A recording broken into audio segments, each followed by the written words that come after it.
भगवान आपको प्रॉब्लम क्यों देता है? भगवान आपको इसलिए प्रॉब्लम देता है कि आप भगवान ना बन जाओ।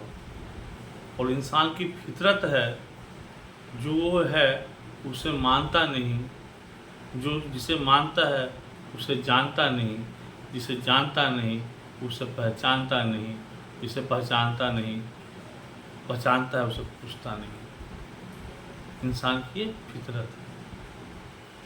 इसलिए वहाँ प्रॉब्लम रहता है कि आप इंसान बने रहो, नहीं तो भगवान बन जाओगे आप। और भगवान बन गए तो खुद तो तबाही मचाओगे ज़िंदगी में, अगल बगल के लोगों को भी ज़िंदगी तबाह कर दोगे आप। और ये यथार्थ है, सच्चाई है। सिंपल समझो, जब एक राजा के घर में उसका बेटा पैदा होता है तो उसी वक्त उसी क्षण वो तो युवराज बन के ही पैदा हुआ है। राजा का बेटा युवराज बन के पैदा हुआ है, वो राजकुमार है, राजा का संतान है, वंशधर है, राजा तो ही बनेगा।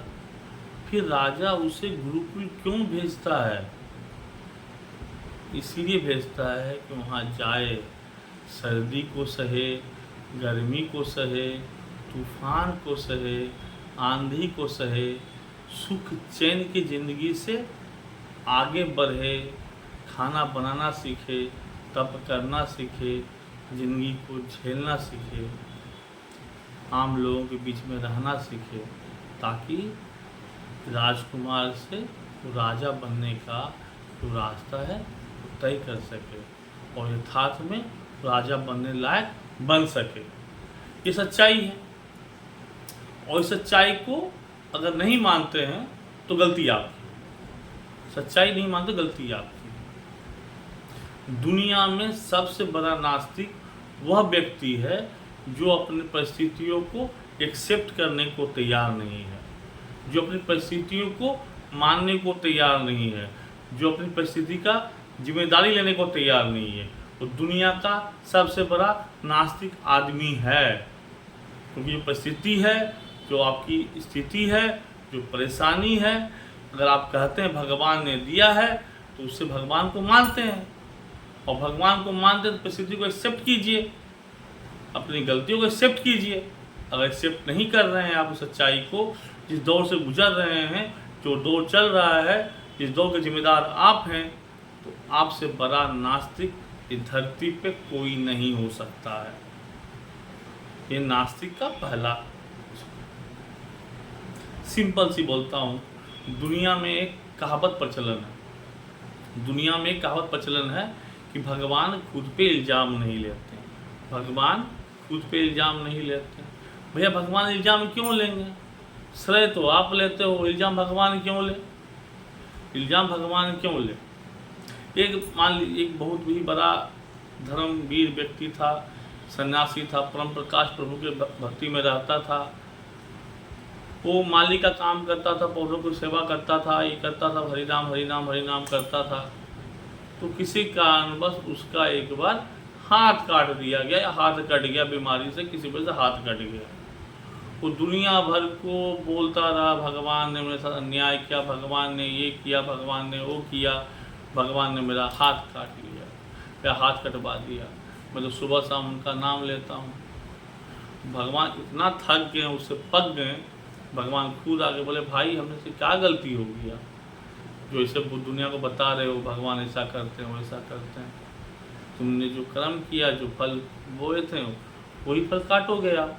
बोला प्रभु ऐसा हो नहीं सकता, हम तो सुबह शाम आप ही का गान, आप ही का सुनाम करते हो, मेरा हाथ कर्म के हिसाब से नहीं कटना चाहिए। भगवान बोला 2-4 दिन ठहरो, अपने आप समझ जाओगे, भगवान का ध्यान हो गया। एक दिन क्या हुआ, भगवान किसी छद्म रूप में आए और माली से कहा, अरे मेरे भैया कितना अच्छा फूल खिला है, कैसे खिला है? उसने कहा, प्रभु बस इसी हाथों से सेवा करते हैं और फल खिलाते हैं। अरे उस पेड़ में कितना अच्छा आम हुआ रे भाई। अरे हाँ, इस आम के लिए बहुत मेहनत करना पड़ा मुझे, इस आम के लिए अलग से बीज डालना पड़ा, अलग से पानी डालना पड़ा, अलग से सब कुछ करना पड़ा।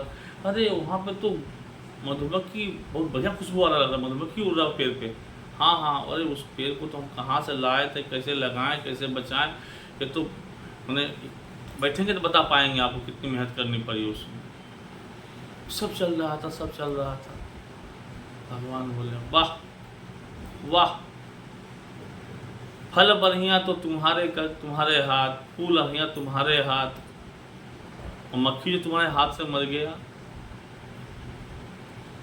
मधुमक्खी जो भूखा रह गया, जो आम पकने से पहले तुमने तोड़ लिए, उसका फल कौन देगा? तो दुनिया में सबसे बड़ा नास्तिक व्यक्ति वो है जो अपनी परिस्थितियों को मानने को तैयार नहीं, अपने जिम्मेदारियों को समझने को तैयार नहीं, अपने परिस्थिति से लड़ने को तैयार नहीं, और हर चीज़ का रोना भगवान पे रोना, सबसे बड़ा नास्तिक आदमी है। और इस बात को आप समझिए और अपने आप में अपनी परिस्थिति को एक्सेप्ट कीजिए, परिस्थिति को एक्सेप्ट करते हुए आगे बढ़िए। समस्या भी है तो समाधान भी है, इंसान है तो भगवान भी है।